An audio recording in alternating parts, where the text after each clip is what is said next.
Welcome to my class, 4 Interpretations of the Genesis Creation Story. This is video 1, the introduction. In this class, we will be looking at the first verse in Genesis, the beginning of the creation story. How can we interpret this story? In this class, we will study 4 very different interpretations that grew out of Jewish tradition. Allow me to introduce myself. First, I am a rabbi, receiving my rabbinic ordination from the Jewish Theological Seminary, New York. Second, I'm a professor of philosophy and religion at 2 local colleges. I received my PhD from Florida Atlantic University with a dissertation on process philosophy and Jewish mysticism. Finally, I am an author of 7 books. My most recent book is 3 creation stories. A Rabbi Encounters the Universe. In this class, we will expand those 3 stories to 4. One of the central teachings of Judaism is the belief that the rabbis have the right to interpret and reinterpret the text of the Torah, the 5 books of Moses, in each generation. In fact, tradition teaches that every verse is open to 70 different interpretations. A rabbinic midrash interpretation teaches there are 70 faces to the Torah, Numbers Rabbah 13:15. Do not worry, we will not look at 70 interpretations, we will limit ourselves to 4. Many Christians, particularly among Protestants, follow Martin Luther's dictum of sola scriptura. The plain meaning of Scripture is the sole source of authority.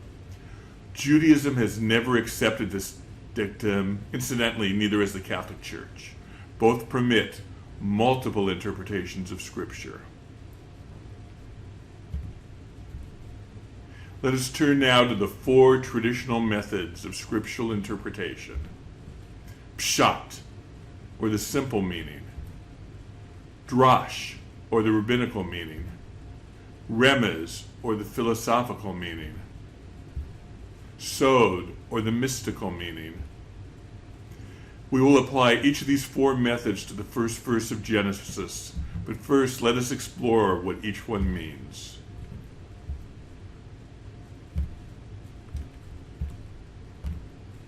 Pshat, or the simple meaning.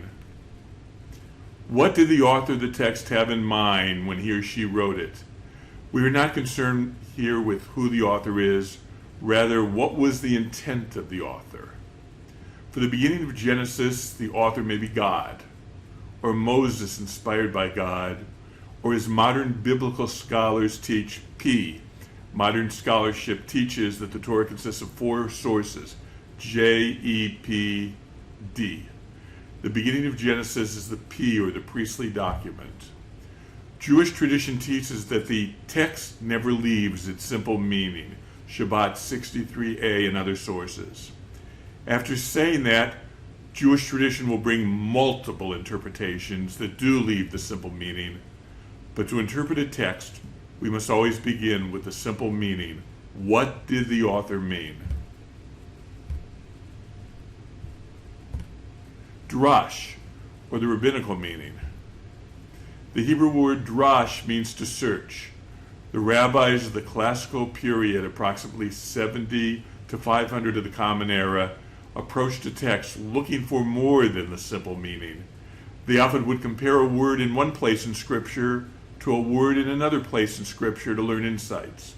Often the context of a verse would give more insights. The rabbis believed that these insights were intrinsic within the text. A huge corpus of such rabbinic interpretations grew, known as midrash. One of the most important collections of such midrash, plural midrashim, is known as Midrash Rabbah, the Great Midrash. The midrash collection on Genesis is called Genesis Rabbah. We will be quoting Genesis Rabbah as we study the rabbinic approach to the beginning of Genesis. Remez, or the philosophical meaning. The Hebrew word remez means hint. This is sometimes known as allegorical as well as philosophical meaning. Philosophers, particularly those who flourished during the age of medieval Jewish philosophy, approach the text within carefully argued philosophical systems. They search for ways the text could support their philosophical system. Philosophers use rational argument and dialogue in their search for truth. Yet philosophers often combine their philosophical insights with religious scriptures. For example, the Jewish philosopher Philo combined Judaism with the insights of Plato. Maimonides combined Judaism with the insights of Aristotle.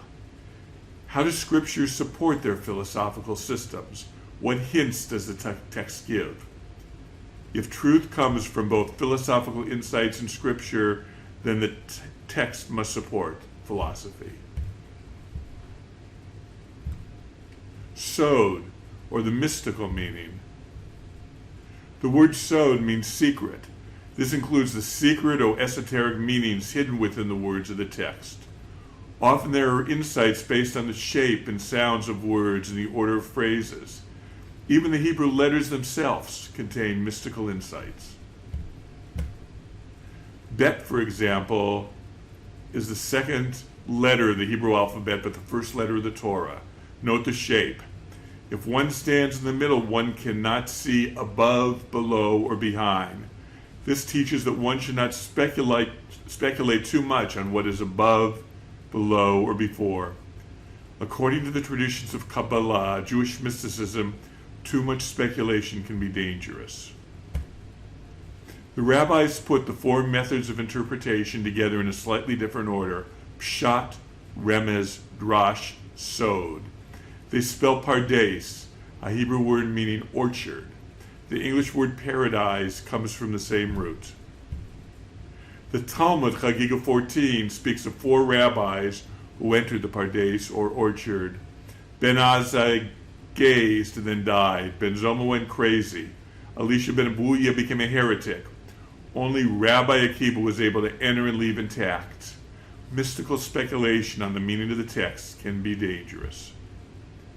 In this course, we will be looking at the creation story through the eyes of science, philosophy, religion, and in the end, mysticism.